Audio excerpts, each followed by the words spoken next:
He was the chief of staff for former Vice President Mike Pence. Before that, he was director of legislative affairs at the Trump White House. Mark, it's nice to see you. I appreciate you making time to talk to us about this. The committee, as you've seen now, alleged that the former President Donald Trump and some of his allies engaged in a potential criminal conspiracy by trying to block Congress from certifying the election. Is that consistent with what you saw? Well, Peter, thanks for having me on. I'm not a lawyer, so it seems to me to be amount of a stretch there. But I think, as I shared on your network, a couple weeks ago on Sunday, I believe that the president was unfortunately given very poor advice from legal team around him, and I think some of that now is unearthed in these emails that have become more public, and the concerns of John Eastman even encouraging Greg Jacob in the midst of the siege on the Capitol to advise the vice president to directly violate the Electoral Count Act. So I think some of the concerns that we'd expressed about, unfortunately, the very poor advice that the president was receiving is now become more apparent to more people. Well, so let me be very clear then. You said that Mr. Trump got bad advice. Was he getting advice to break the law? You just cited what John Eastman, among others, said to him at that time.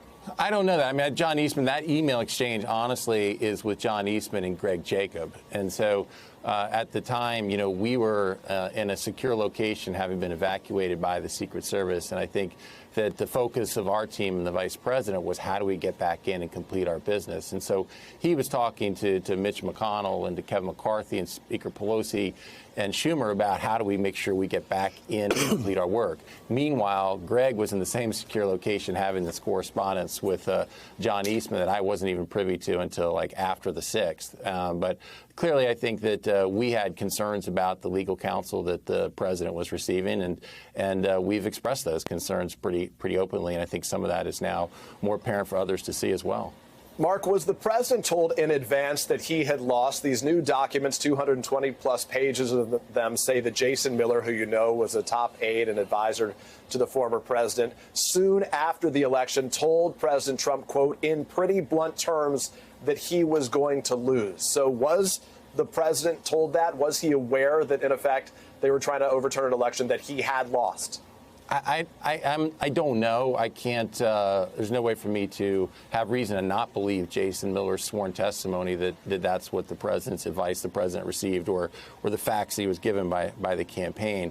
Did the vice president ever say that to him? Did the vice president ever say? And if not, why not? Why didn't he say, we lost? I think that there were a lot of concerns that a lot of conservatives have, Peter, about process, and a lot of concerns that we had about electoral laws that were changed in the midst of the election, in which this should have been done by state legislatures.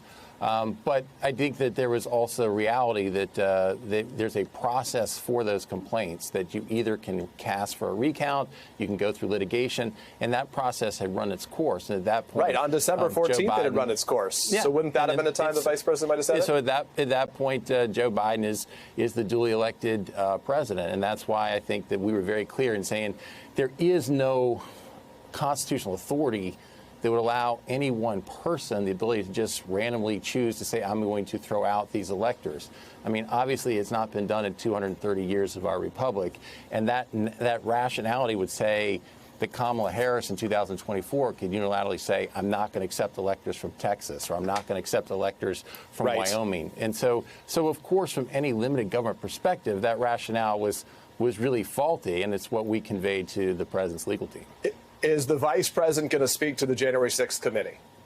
I think that would be a pretty unprecedented step, because I don't think that it'd be unprecedented, but would he do it? He could set that new precedent under these circumstances. No, I think it's a very dangerous precedent for a committee to ask you violate a communication privilege between the president and vice president about their personal conversations. And so, I think for many of us, we've expressed our concerns about what transpired. I think that we've been open about what the vice president's position was. He wrote an open letter to the American people explaining that position.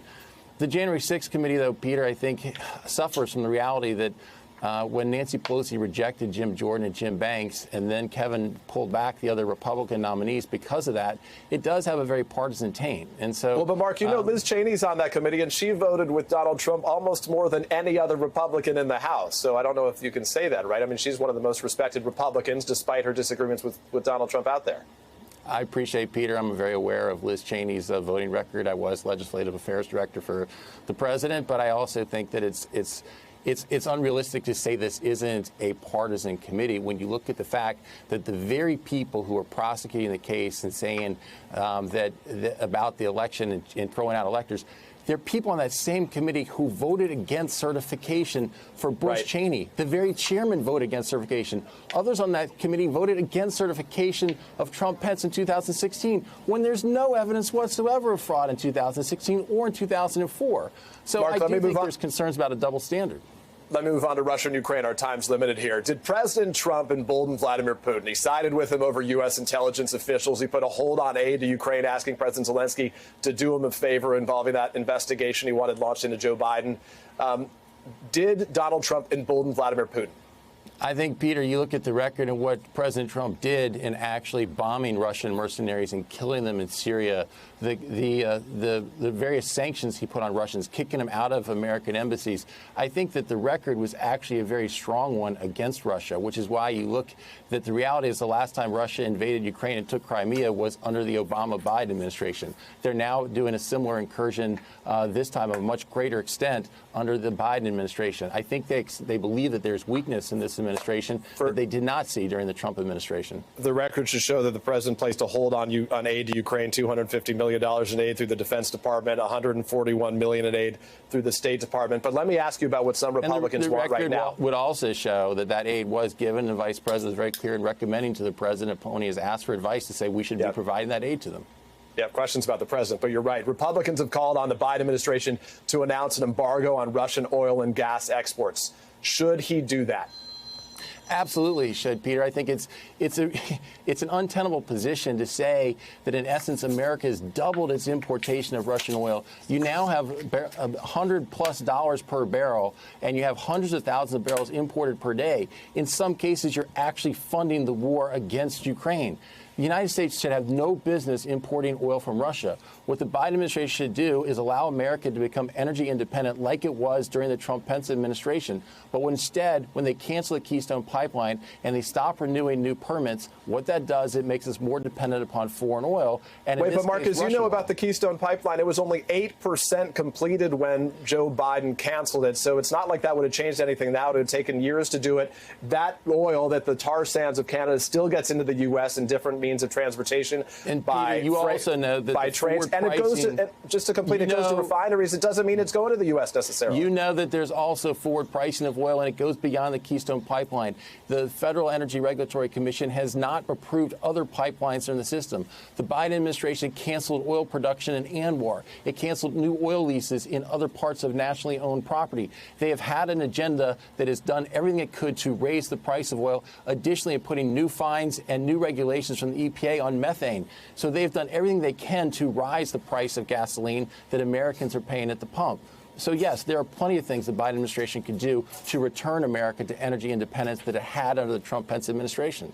And right now, some freighters and shippers, we should say, are already refusing to take Russian oil, which does impact that, even in the absence of any embargo. The president has a cabinet meeting today. He'll probably be asked this question. Mark Short, I understand today may be a birthday for you. Happy birthday. Thanks for making time for us. I always appreciate your visiting. Thanks for having me on. Good to see you. No doubt.